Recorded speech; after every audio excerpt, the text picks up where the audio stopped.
Welcome to Bits About Books, the home for conversations with authors of breakthrough books on sales, marketing, and business. Founders, entrepreneurs, and individual professionals, we all need to keep track of ideas that are helping create our today and tomorrow. Bits About Books will strive to find those books and speak to their authors, go behind the scenes and understand what inspired the authors to write the books that they did and how they went about doing so. Through our conversations, we hope to gain insights that will help us to get the most out of our efforts. I'm your host Shubhanjan Sarkar, founder of PitchLink, the next generation buyer-seller engagement platform where our mission is to make buying easy. Today we have with us Thomas Williams, and we will speak with him about his latest book, Buyer-Centered Selling, and its precursor, The Seller's Challenge. Oftentimes I see that there's no penalty for the sales rep to discount. In other words, my job is to get revenue, right? And so if I have to give away margin to do it, I'll do it. Second thing is, oftentimes because of the industry or the company, what they'll do is they'll build in an artificial high list price so that they can discount 5 or 10% and make everybody happy. And so it becomes a game that people play back and forth. And I think the third factor is that I don't think that sales reps in general have been trained on how to with good negotiation skills. I'm talking about is how do you really negotiate, to hold your price by selling value. And most sales organizations have not been trained well about that. Procurement people negotiate 6 to 8 times a day. That's their job. If you're selling a complex product as a seller, you might negotiate 4 to 6 times per month. Who do you think is going to win that battle? Tom is currently the founder and chairman of Strategic Dynamics. The firm helps organizations accelerate revenue generation by improving sales effectiveness. The firm offers new hire and behavioral style assessment tools that specialize in leadership, sales, management, conflict resolution, and communication. Buy-sell process mapping, development of sales playbooks, and buyer personas, and several programs based upon the 2 books entitled The Seller's Challenge, How Top Sellers Master 10 Deal-Killing Obstacles in B2B Sales, and Buyer-Centered Selling, How Modern Sellers Engage and Collaborate with Buyers. Now, on to this exciting episode with Thomas Williams. Tom, welcome to Bits About Books. I'm really thrilled to have you on the show. I reached out to you to talk to you about your recent book, Buyer-Centered Selling, but what I gather is that it is actually 2 books together. Tell me how this came about. Well, thank you. Thank you for having me on the show. I really appreciate it. And to answer your question, the book really emanated out of the experiences that Tom Sain and I have both had in delivering a series of methodology programs over the last 20 years. And those programs were really centered around topics like call planning and execution, how to develop a strategy to win a complex sale, and how to manage large, very complex accounts. And so what would happen is we would typically be doing one of these programs over a 2 or 3 day period, and someone would come up to us, during a break, during lunch, dinner, over drinks, and say, really love the content of the methodology you're providing, but, I've got this specific problem that I'm encountering. Can you help us with that? And I'd say to them, or Tom would say to them, explain to me what you're talking about. They say, well, here's my problem. How do I overcome or handle the unexpected RFP from one of my best customers? How do I handle, a large buying committee that wants me to come in and do a demo, and I don't know who all the people are and what they do? How do I handle and get a better relationship or better understand procurement so I can work more effectively with them? Because in my industry, we have to work with procurement. how do I handle the inevitable question that comes up in a better way? How do I handle, your price is too high? So they would come up with all these different, what I'll call challenges, obstacles, problems. And what we ended up doing is we identified about 21 of these things. And one day, Tom Sane and I sat down, had lunch, and said, here's a list of these things. We talked about them. I said, I can't find a book that deals with this. Everybody's that's written a sales book has written one around, okay, presentation skills, or here's how to be a better coach. Here's how to do better prospecting. Here's how to negotiate. I can't find anybody that's really to put all these challenges that sales professionals come up with on a day-to-day basis or encounter on a day-to-day basis. Why don't we write a book on it? So that's really what we did. We then sat down and we wrote the chapters. We actually split them up, and Tom wrote, was lead author on half the chapters. I took the other half, and then we'd exchange them and we critique them. And and then what we did when we got all done with that, we sent them out for review, each chapter to experts, at least 4 or 5 experts, and on each chapter, of people that we thought were really well versed in that particular topic. Got their feedback. Well, we got all done with the editing, etc., and the feedback. And when we started to look for a publisher, we had 110,000 words. And I started to talk with. I first talked with a publisher, and the publisher said to me, kind of tongue in cheek, said, "Yeah, Mr. Williams, you do know that the average business book is around 35,000 to 50,000 words. Right. You have 110,000 words." And so, being a good sales guy, thinking fast on my feet, I said, well, that's why we're going to have 2 books. and they said, brilliant. I can't believe that you guys had that kind of forethought to write 2 books simultaneously. Well, we didn't. We didn't. We were 2 guys that were totally misinformed, and we probably should have figured that out ahead of time, how many words we needed to write. But we were so excited about the topic. We were so excited about getting into the meat of writing it and the enjoyment of doing it that we didn't realize that we had too many words. So what we then did is we sat down between the 2 of us and said, okay, what chapters do we want to put in the first book, and which ones we want to put in the second book, and how do we want to name the first book versus the second book? So that's really what we did. Is we sat down and picked out which ones we wanted to start with the first book to kind of get people's attention and call it, the Seller's Challenge: How Top Sellers Master 10 Deal-Killing Obstacles in B2B Sales. So we thought that will capture people's attention. Right. That will get people to get some immediate value out of the conversation, or if they listened to an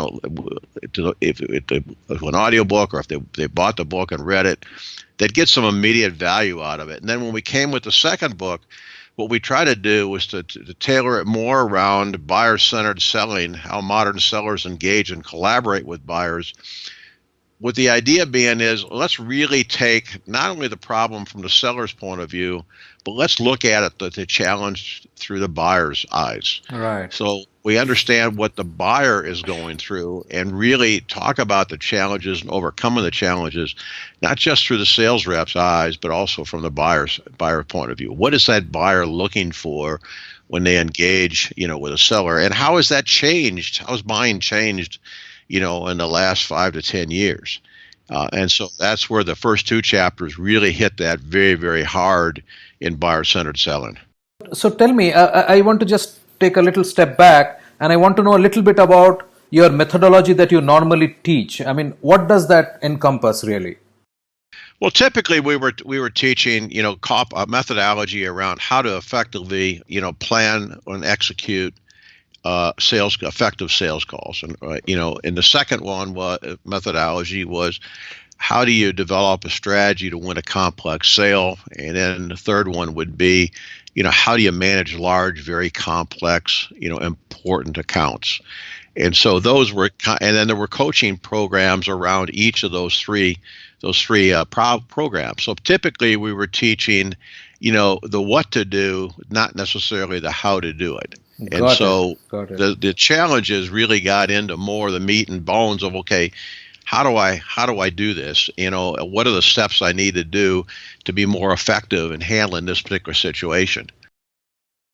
I understand how those questions, I can now sort of relate to what you just said, why they came to you later with those questions, because now they are trying to see how they are going to actually implement, and then they will come up with those issues that how do I sort of overcome these, right? Exactly. Yeah, if you look at each of the challenges or the obstacles that we came up with in the two books, they come apart. They really come across at different parts of the buying process. But it's sooner or later, just about every sales representative is going to encounter, one or more of these at some point, during the buying process or during their sales process. Because the industries that we all sell in are different, some people will be very adept at some of the challenges or obstacles. Others will look at and say, you know what, here's the roadmap for me of how I can be more effective and efficient, in working with my clients. Right. So let's now focus on the first book, and I would hope that you will say why the first book was structured the way it was. How did you sort of come up with the 10 that you wanted to focus on, and what would you say was the takeaway from this book? Yeah, good question. There was a couple of things that we. Let me start with what did we want to accomplish? The first thing we did is we knew that we had a lot of content, and we had more content that we had written that would fit into. We knew it was more than one book, so we really knew we had, in essence, two books that we had the content for. So we decided that the first thing that we wanted to do was to capture the seller's attention. And we thought the best way to do that is to hit it with a title called The Seller's Challenge. Right. How top sellers, keyword being top sellers, master 10 deal-killing obstacles in B2B sales. So we wanted to capture people's attention that, hey, here's 10 particular obstacles that, sales professionals come across all the time. And here's what the best of the best, are doing to overcome those. The second thing, we wanted to do was to look at from a chapter to chapter point of view. We wanted to do a couple of things. We wanted each chapter to, have a summary of the challenge.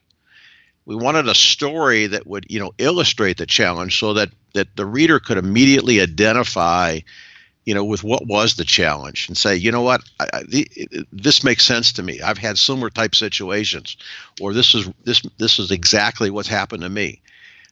We wanted, the challenge, a discussion of the challenge along with a breakdown of the dynamics that were involved.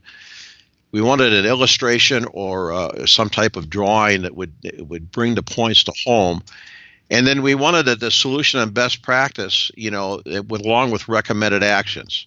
And then at the end, we wanted to be able to summarize the key points and then ask the reader, and I think this is important, what's the commitment after you've read this chapter? What's your commitment to do differently, so that they would take some type of affirmative action to say, okay, now based on what I've learned, here's what I'm now going to go do. So it's taking the knowledge and now trying to take it and put it into some type of competency, because the sales rep has taken ownership of, okay, now I've learned something I can go do differently. So that's what we wanted to do in each chapter. And from there, it was pretty straightforward for us to say, okay, let's pick 10 obstacles that we think are very common and that kind of fit together and lay them out in the book. And so that's really what we did. The feeling I'm getting is you literally structured the book like a workshop. Yeah, I mean, we've had people ask us about that, and the answer is yes. The answer is we can deliver a workshop on any of the topics that are in the book, right? And probably anywhere from an hour and a half to 3 hours, right? If we make it experiential. And by that I mean not just PowerPoint slides, but interaction with the audience, along with being able to put people into workshops. In some cases, the workshops would be done individually. Sometimes the workshops could be done in pairs, and other times it'd be done in groups of 4 or 5. Right. But the idea being is that yes, the answer is that yes, each of these can be done. Each of these topics can be done individually, Yeah. as either a 1 to 3 hour workshop, 1.5 to 3 hour workshop in general. Right. There may be one that may be a little bit longer than that, depending upon the needs of the VP of sales.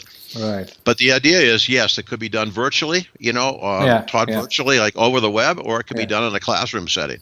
Right. The key is, I think, and what we've had so far, what's been interesting so far, we've had several VPs say to us, if I look at if I take a look at the seller's challenge, they might say to me, you know what, the two chapters that my team really has a lot of trouble with is how do I partner better with procurement? And the second one is, how do I handle discount demands, Right. from procurement and other people? So could you guys take those two chapters and put something together for me? And the answer is yes. Right. And so that's really where the book kind of ties together.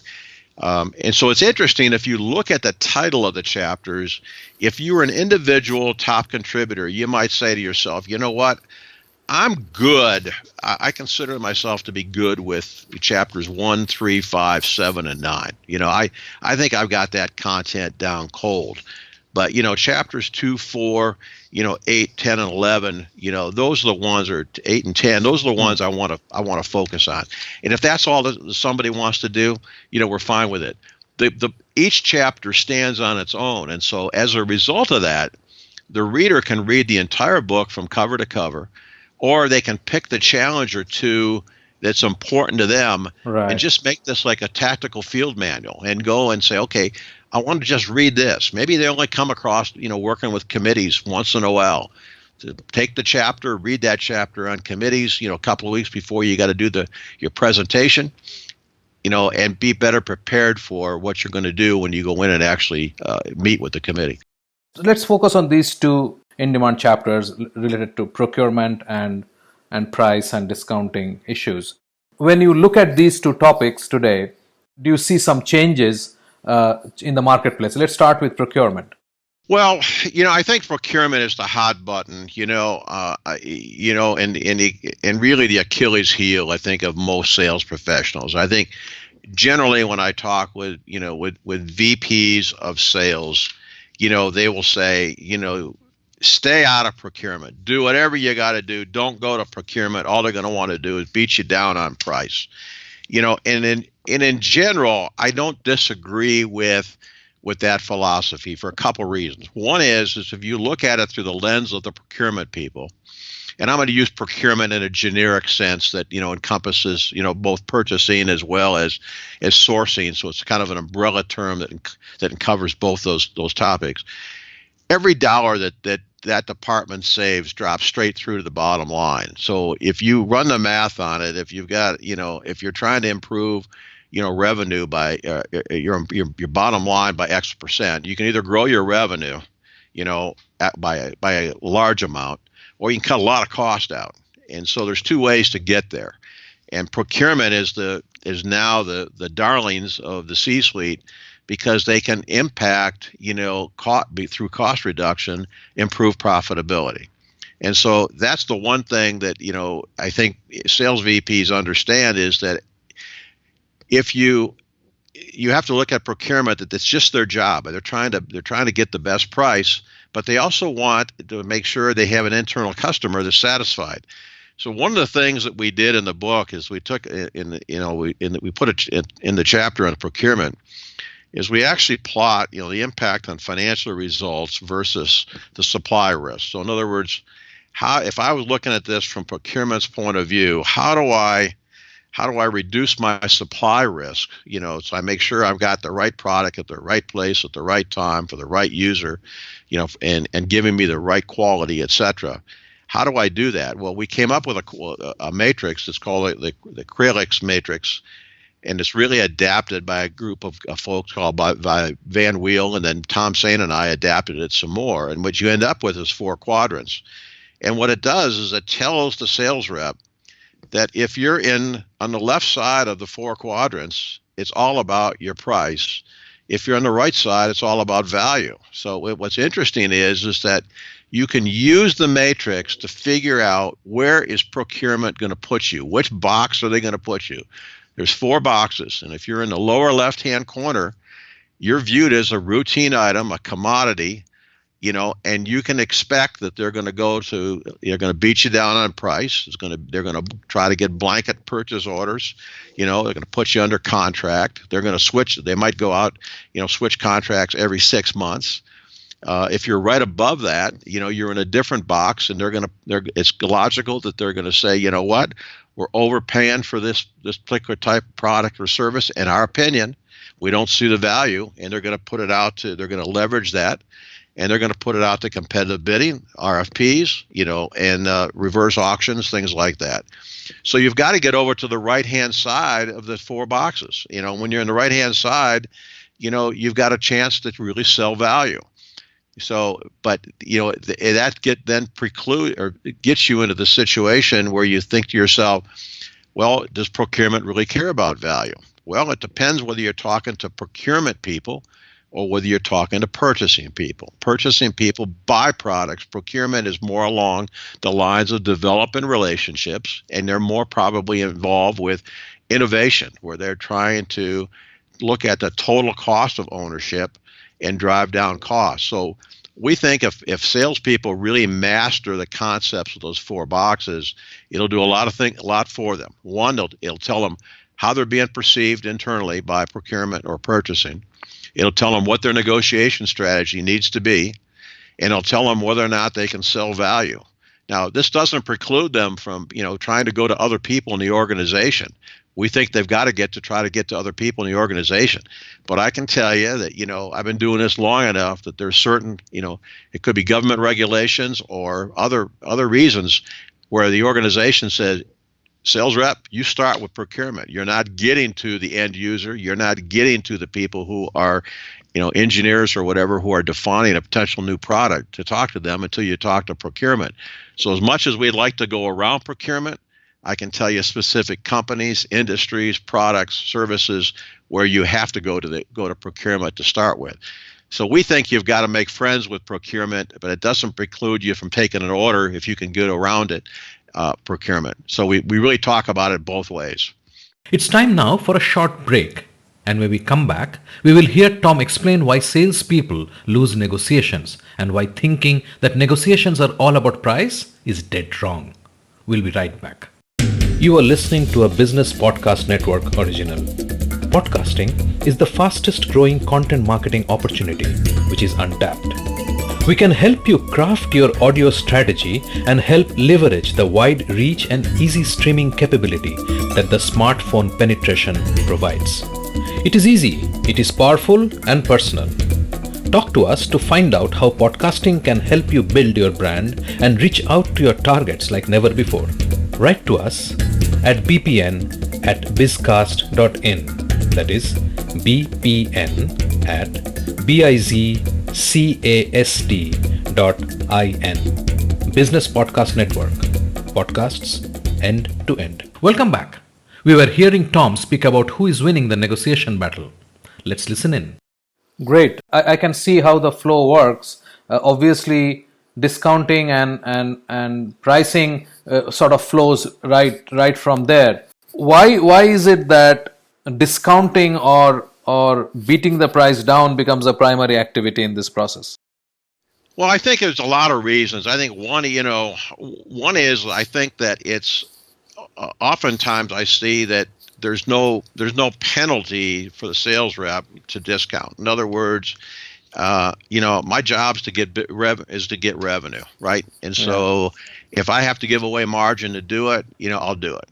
Second thing is oftentimes because of the industry or the company, what they'll do is they'll build in an artificial high list price so that they can discount 5 or 10% and make everybody happy. And so it becomes a game that people play back and forth. Yeah. And I think the third factor is that I don't think that sales reps in general have been trained on how to with good negotiation skills. Now, when I talk negotiation skills, I'm not talking about how do you negotiate, peace between two countries, or a labor union dispute. I'm talking about is how do you really negotiate, to hold your price by selling value. And most sales organizations have not been been trained well about that. In fact, if you look at the research that's been done, one of the biggest complaints that buyers have about sellers is their inability to demonstrate, value. And this is coming from the buyers. It's not coming from the sellers. So the buyers don't think that the sellers do a good job of selling value. When you peel that onion back a little bit, and you start to think about, if you can't sell value, then all you've got left then is price. Right. And when you look at that, procurement people negotiate 6 to 8 times a day. That's their job. If you're selling a complex product as a seller, you might negotiate 4 to 6 times per month. Right. Right, in order to make your quota.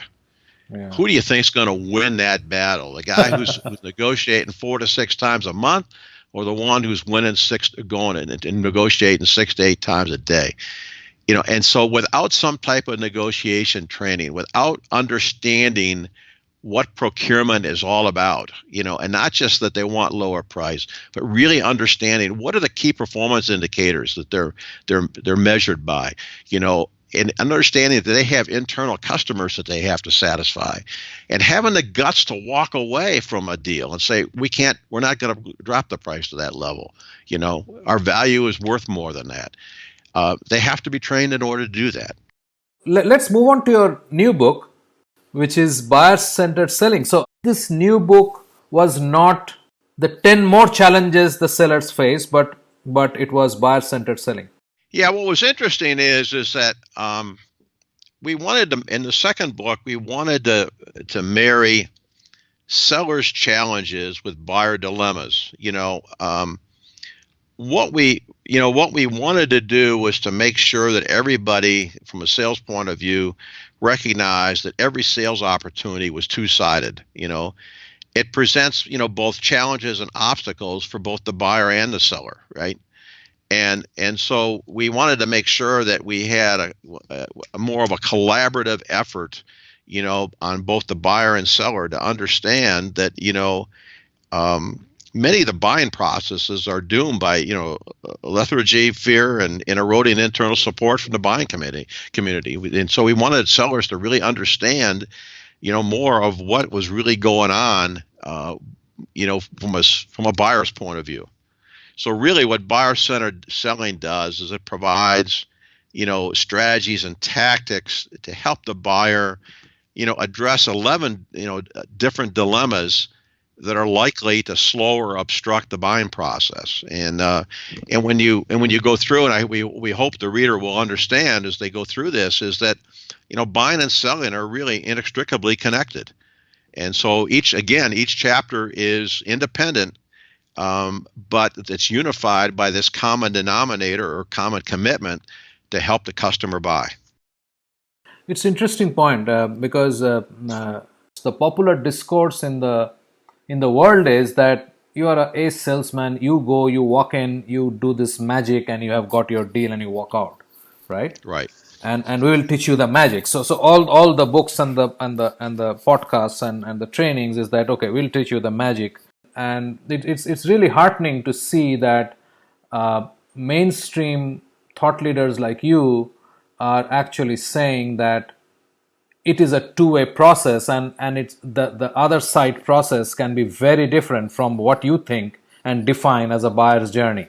Coming back to the book, how did you go about, again, structuring this one? Well, this one was pretty much the same, followed the same logic as what we did in the first book. We definitely kept the same format from a standpoint of what was in each chapter. So we wanted to make sure that, there was a summary of not only the seller's challenge, but in this book, we also added the buyer's, dilemma. So to really get the seller to understand what the buyer's dilemma was, so that they really inextricably were connected, up front, and understood that. And then again, went through with a story illustrating the challenge, a discussion of the challenge, we wanted to make sure that we had figures or illustrations that were in the book that would help people to learn. We wanted recommended actions, and then we wanted to summarize, at the end of the chapter, the key points to remember, and Right. also, the commitment of what people were going to do. And so this book has got the second book has got, equal number of addendums and things like that. Right. So think about the addendums as checklists and things like that people can use and modify if they want to meet their needs. So that was really the genesis of how we Right. started it. Right. But again, there's 11 dilemmas. So we cover Right. things like understanding the buyer and understand the buying process. And there's a chapter on discovery. We cover behavioral styles and understanding, how people make decisions. Right. Differentiation. We talk about risk. So we get into a lot. We couldn't cover everything in the first book. Sure. So between the two, we think we've covered the majority of what people need to be successful. Who actually worked on these diagrams? I mean, was it something you had in mind between you and your colleague, or was it that each one of you did the relevant diagrams, illustrations for the chapters that you wrote? Yeah, that was a great question. We both had started with how do we bring the content to life. We knew that from all of our training and workshops that we had done that there's a lot of people who are visual learners, and that we're big advocates that a picture is worth 1,000 words, and so we wanted to go and have illustrations that would summarize or illustrate key points of interest and things that people could relate to. And so that's what to answer your question, each of us did that on our own in the chapter that we took the lead on. But we also, as we went through and read, each other's work, if we thought that we could add another figure that would add value, we routinely did that and sprinkled it in, because we think that that's really where the value is for folks. And we think, as we develop these into workshops, the programs into workshops, we think that's really going to be very helpful. Great. And the other thought I have is that, can you share, you also had to have illustrative stories. How did you manage to A, find out relevant stories, and B, can you narrate one of the stories from any of the chapters? Yeah, I mean, I think each of the stories were real live stories from actual sales situations that either Tom or I have been in our career. So in other words, if you look at each of the stories, they came from examples of events or deals that we were chasing, and either Tom or myself in our own situation when we were carrying a bag or when we were managing a sales organization, and so there's realism to them, because these are all real stories that actually happened, either to us or to one of the people that was reporting to us. Right. So can you tell us any story that you think would be illustrative of this point? Yeah. So here's an example of of a story. There was a young sales rep that I happened to be doing some business with. I had sold an engagement to her boss, and we had developed a relationship with this young lady that was a sales rep, and she was selling pest control services. And her largest customer had been using a competitor for several years. And she was selling some other products into this company, but she could never get her main product into the company, which was this pest control services. So she was selling individual little items, but it wasn't a lot of revenue. And what was interesting is her company came out with a new pet spray that was very very friendly, not only to the environment, but friendly in terms of the pet friendly.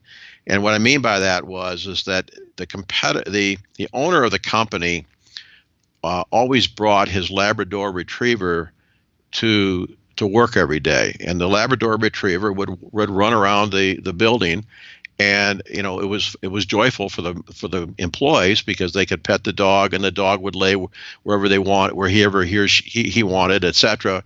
And the employees would play with the dog and take it out on breaks and stuff like that. So the dog loved it, the employees loved it. It was a great environment.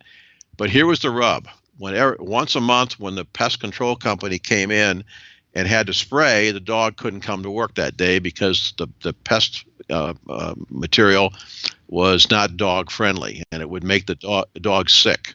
And so one day the owner brought the dog to work, forgetting that the pest company was coming in that day, and he had to turn around, go home and take the dog home. So this rep found out about it, and she wrote a very nice letter. And I'm going to kind of paraphrase, but basically, she wrote a note that says something like this. It said, "Hello, Bob. I represent an XYZ company, and we provide, commercial pest control services to many buildings and businesses in your complex. I understand that you take your Labrador Retriever to work most days. As you know, labs are great companions, and they trust their health and safety to us. Pest controls that aren't pet friendly can kill or cause severe damage to a pet's nervous system." And then she went on and talked about how the National Pet Organization reported how many dogs were actually hurt, and cats were hurt or killed by exposure to these toxics and poisonous, substances that have been used. And she said, "We can ease your fears and eliminate this problem with our new product. And by the way, ask the officers and handlers at the local police department's K9 facility, which is just a couple blocks from you, because we protect their pets. And as you can imagine, their pets are pretty important. I'd love to talk with you a little bit about how we can do this with your facility." Well, she provided if you think about what she did, she wrote a very nice email that provided insight and gave him information he did not know. And she also gave him, spiked his interest, with some relevant information about, a canine facility that was using their product and keeping their dogs safe, and that were necessary for public safety. And she talked about the number of dogs and cats that were killed by these noxious chemicals and products on a yearly basis. She got his attention, and even though he'd had this contract for 3 years, he met with her and then ended up canceling the contract with the other company, and became her customer. And so it was a good example of providing what we call insight, into how to go about doing it. We think the stories to help bring alive, the concepts that are in the chapters, so that people can relate to it. And we hope that, and some of the feedback that we've gotten is people nodding their heads saying, yeah, this makes sense. And also it helps me to better understand the context of where you guys are coming from as you talk about these different topics. Great. Before we wrap this up, I would like you to step back and tell me how you think the buyer himself or herself has changed dramatically from where he or she was, say, 15 years back, because a lot of the discussion training books are still about the buyer who does not exist anymore. Yeah. Well, I think buying has changed. The modern buyers, has changed a lot of ways, and we devote a whole chapter to it. One is increased buyer knowledge, right? I mean, people are just more informed. There's also a greater number of buyers. We know that the buyers are going through a much more lengthy research phase than they ever had before. There's more of a reliance on self-diagnosis. We're seeing an expanded subscription economy. More things like Netflix. I don't want to own the movie. I just want to be able to get it whenever I want to buy it, whenever I want to rent it or use it or get it. So we're seeing it as a subscription economy. Formation of buying committees, that reduces risk. It improves collaboration. It gets everybody on the same page. Fosters, better communication, trust, etc. We're seeing that, trusted sources of information. People are going to different places to get trusted sources of information. So like, for example, I think it was 2017, the most trusted resources of sources of information were word of mouth, customer references and case studies, articles in the media, et cetera. Followed by things like vendor authored materials, analyst reports, reviews, and then lastly the sales rep. So how people are getting information is changing dramatically, and of course the generational shift. It's amazing. Forrester said by 2025, millennials will form 44% of the workforce of the United States. So, and 73% of millennials will be involved in B2B purchase decisions. So you've got the dynamic there, not only generational, but age. Right, right. Yeah, that's major change coming. I mean, with that, the attitude and the way they approach a buying process, including procurement, I believe will undergo some serious changes. Yeah. So our takeaway from it, is that buying is changing and sellers have got to change. And so what worked yesterday, what worked in the past, is not necessarily going to work in the future. And so, there's got to be a strategy as the environment changes, the strategy has to change, and the tactics have got to change accordingly. And people that do will make a lot of money and will be very effective and will have jobs and sales for life. And those that aren't able to adapt, will be forced out of the profession. The market is changing and changing dramatically, and unfortunately, I don't see enough education being done by most companies. It's all about product training. There's very little that's done to improve the skill set and the competency of the sales rep on a daily basis. Great, and that's your next book, CEO of You. Yes, there you go. There you go. Bits About Books is brought to you by PitchLink, the buyer-seller engagement platform. PitchLink makes buying easy by enabling high-quality engagement between buyers and sellers through its presentation and discussion modules. Sellers create customized sales narratives using sales collaterals and personal videos and reach out to prospects through a non-intrusive, buyer-qualified engagement. PitchLink requires no installation or download and holds the entire repository of sales collaterals and buyer-seller conversations. Talk to us to know more about how you can engage with customers without intrusion. Call us on 99021 631 32. Great, Tom. I really enjoyed speaking with you, and I hope that I'll be able to get you back for another chat sometime soon. Thank you so much. I really had a great time. Yeah, thank you very much for having me. I enjoyed our conversation, and hope that your followers find it worthwhile. Great talking to you. Thank you so much. Coming up in the next episode with Todd Caponi is an insightful discussion on his timely new book, The Transparency Sale.